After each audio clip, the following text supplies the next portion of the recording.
The Constitution Act of Canada, 1867, Article 58, Executive Power.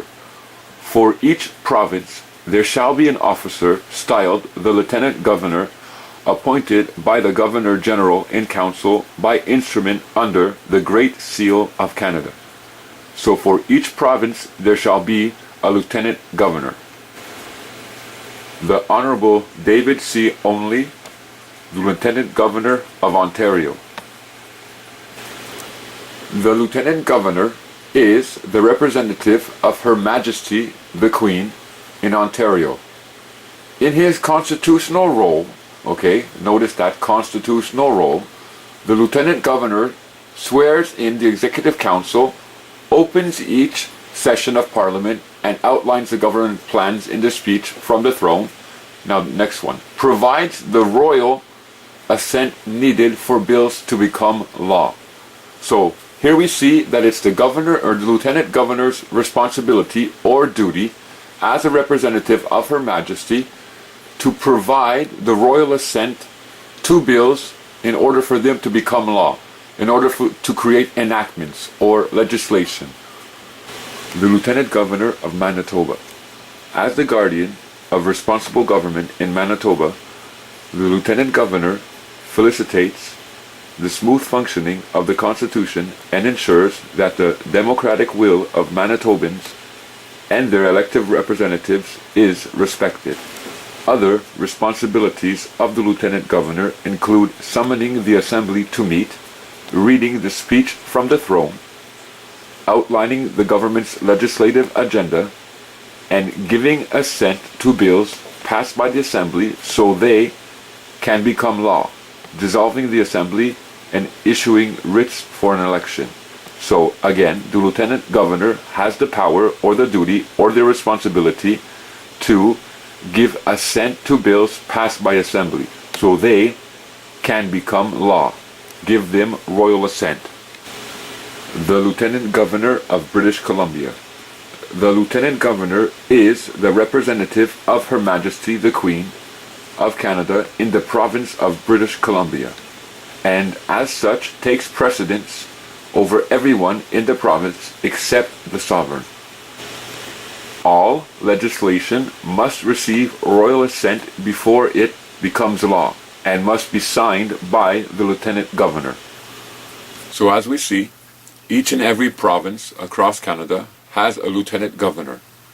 And that Lieutenant Governor has duties and responsibilities attached to his office or her office, the role that they are playing.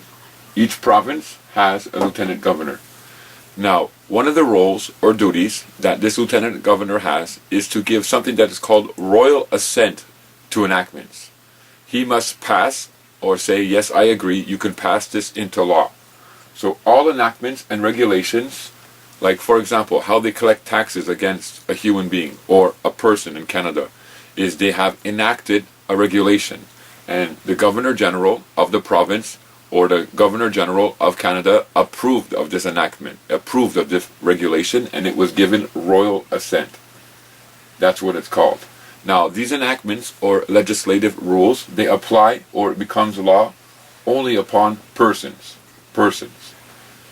But nevertheless, it takes the assent or the approval of a Lieutenant Governor of the province to give that enactment that the province is trying to create royal assent.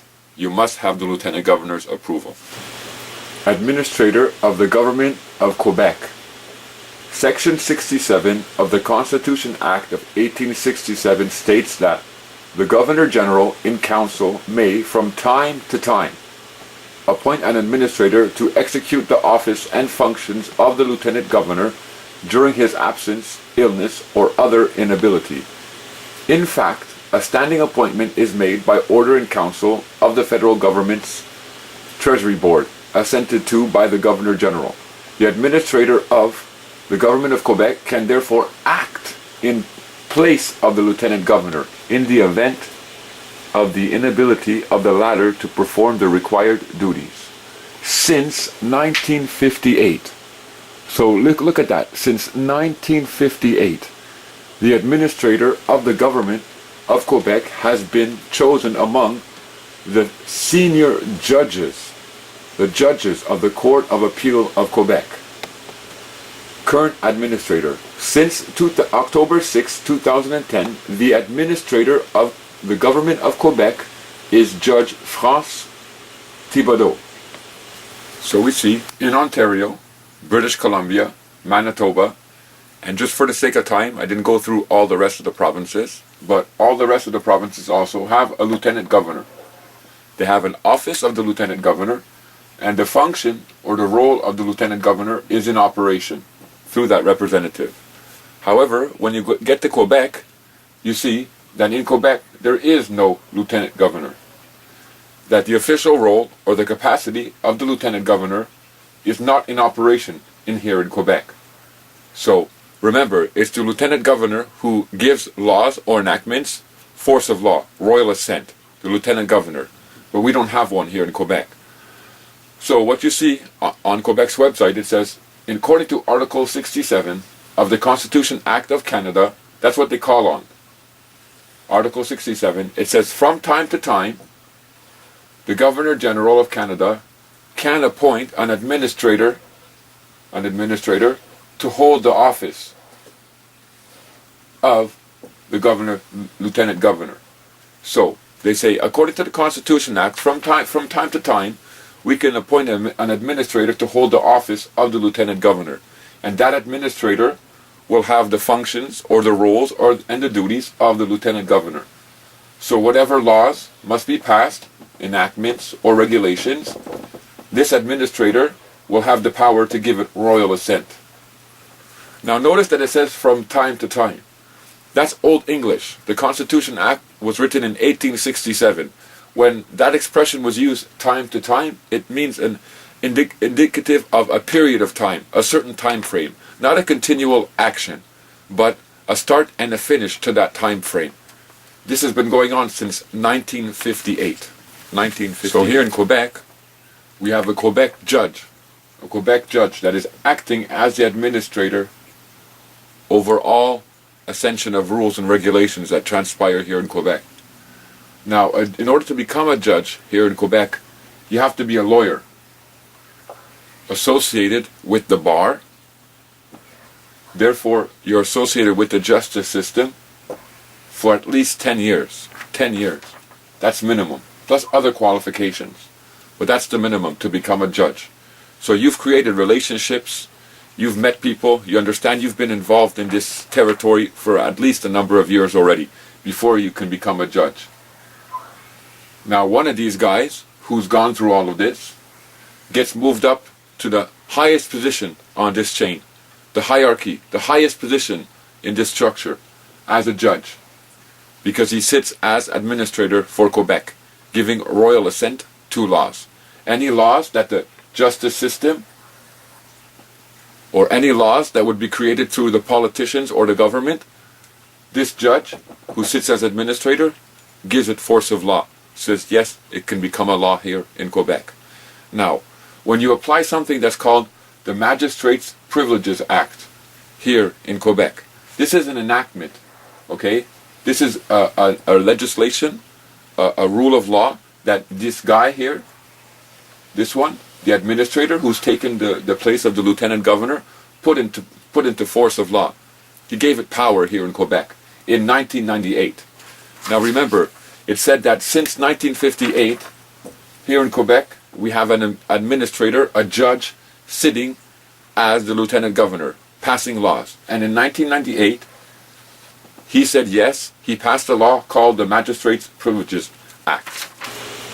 Quebec, a royal enactment that's been given royal assent and force of law here in Quebec. It's called the Magistrates' Privileges Act.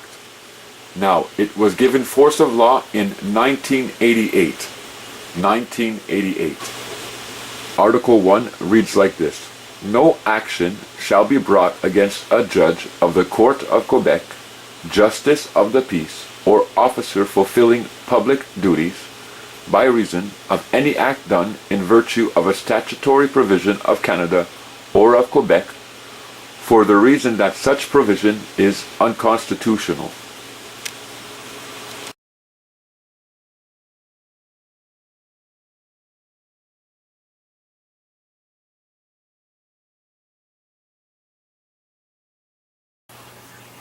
So you really want to know who's ruling our province, or who has the major control of our province? It's pretty clear. It's the justice system of Quebec. Not only do they have one of their judges sitting in an administrative position, creating laws and giving force of law, royal assent to rules that they're trying to apply to persons, they then go about and create an enactment that protects them, saying that if you take any action, if these guys take any actions that are unconstitutional, that they can't be held liable, that you can't go after them. You can't go after them in their position or in their duties or in their role. And you can't go after them personally neither, because this enactment will protect them. Talk about a stacked deck. Talk about a system that is against human beings and that is controlling human beings through rules and regulations. We hear about the 1%. We wonder about this structure, this commercial structure that is around us, and how it is in operation, and where is the controlling or ruling power. Well, here it's very clear where it exists in Quebec. In Quebec, it's in operation through the justice system. Since 1958, you guys have been appointing ministers, judges, to this position. And it was only supposed to be for a certain period of time, not for 50 or 60 years and continuing.